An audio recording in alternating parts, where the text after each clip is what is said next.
a natureza, a natureza, a natureza, a natureza. O que prende demais minha atenção é um touro raivoso no arena, uma pulga do jeito que é pequena, dominar a bravura de um leão. Na picada ele muda a posição, pra coçar-se depressa com certeza. Não se serve da unha nem da presa, se levanta da cama e fica em pé. Tudo isso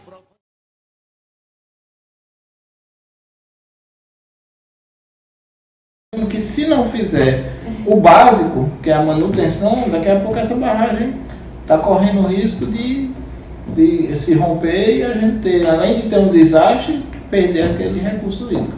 Então a gente tem feito isso em todos os açudes federais.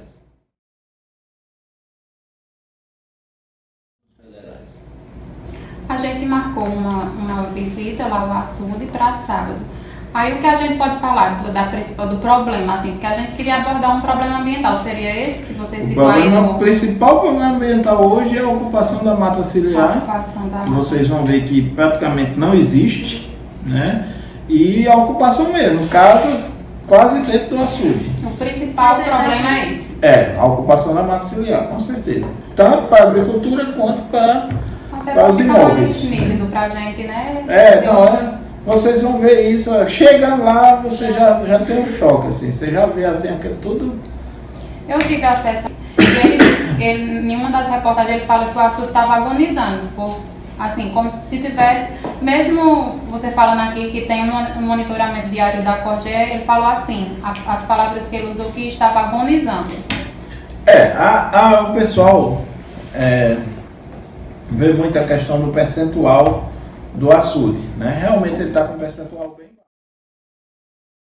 baixo. Para concluir a segunda parte do nosso trabalho de direito ambiental, que é sobre prevenção e precaução, estivemos na COGER, Companhia de Gestão de Recursos Hídricos, que é um órgão que é o responsável por fiscalizar este açude. Os principais problemas citados pelo gerente da COGER é a devastação das matas ciliares, como vocês podem ver ao fundo, aquele trecho que está desmatado. A degradação das matas ciliares são desmatamentos, ele falou que é o principal problema de casas perto do açude. Esse é um dos principais problemas apontados por ele.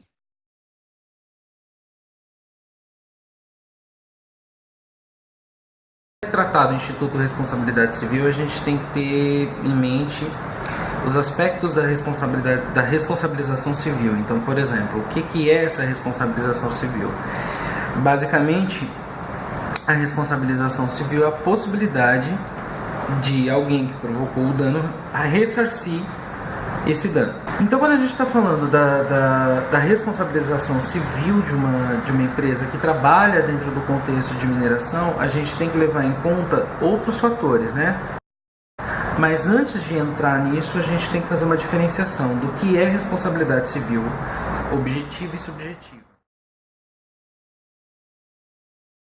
Objetiva e subjetiva. Na responsabilidade civil objetiva, eu tenho os pressupostos que a própria lei traz, certo? O próprio Código Civil, no parágrafo único, ele vem dizendo isso no artigo 927. Inclusive, a literalidade dele diz o seguinte: haverá a obrigação de reparar o dano independentemente de culpa nos casos especificados em lei ou quando a atividade normalmente desenvolvida pelo autor do dano implicar, por sua natureza, risco para os direitos de outrem, certo? Nesse sentido, eu já tenho uma diferenciação. Enquanto no caput do artigo eu tenho uma responsabilidade civil subjetiva, no parágrafo único eu tenho uma objetiva, certo?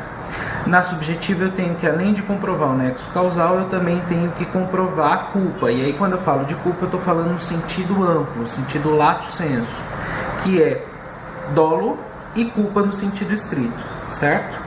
que é a questão da culpabilidade. Lembra lá do Instituto do Direito Penal, dolo e culpa? É muito parecido aqui também, até porque o direito ele é uma ciência una, ele não é uma ciência que se divide em várias, ele é uma ciência una que é dividido em ramos por uma convenção meramente didática, certo? Para facilitar o estudo de cada uma das áreas num sentido mais focado, para poder apreender melhor, para poder ampliar o campo de estudo.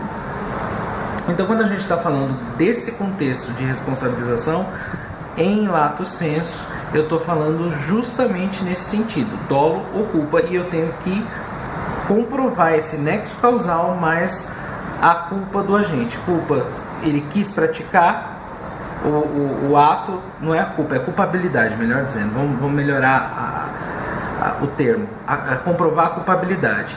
E aí, nesse contexto de culpabilidade, eu tenho dolo, que é quando ele quer produzir o dano, ou então ele assume o risco, certo?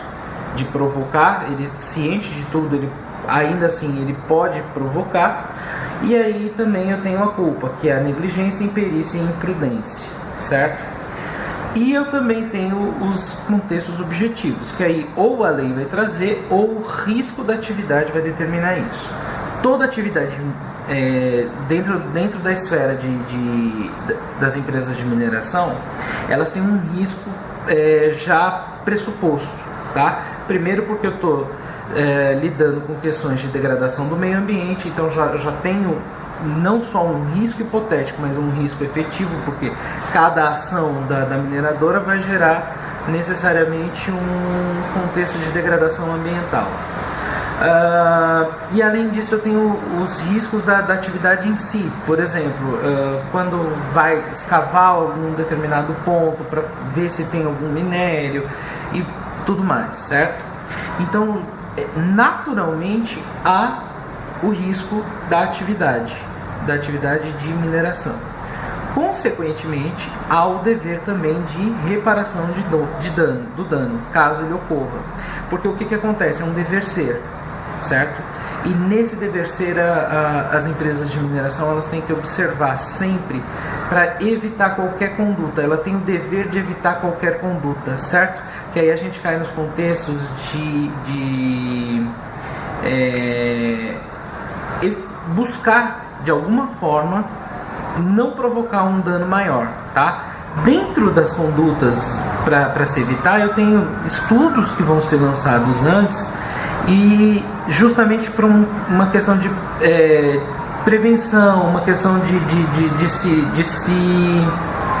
evitar o dano, né? De tentar prever isso a gente está aí trabalhando os contextos de precaução, certo? Então, basicamente, existe o dever de precaução também. Eu sei que eu vou ter o dano, eu sei que vai haver um dano ambiental, mas por uma questão de, até mesmo, eu ter que desenvolver a atividade, eu tenho que fazer de tudo para evitar ao máximo o dano ambiental provocado. A natureza. Admiro demais o beija-flor, que com medo da cobra inimiga só constrói o seu ninho na urtiga, recebendo lição do Criador. Observa a coragem do condor, que nos montes rochosos come a presa, urubu empregado da limpeza. Quanto é triste a vida do abutre, quando encontra um morto é que se nutre. Quanto é grande e suprema a natureza. A natureza.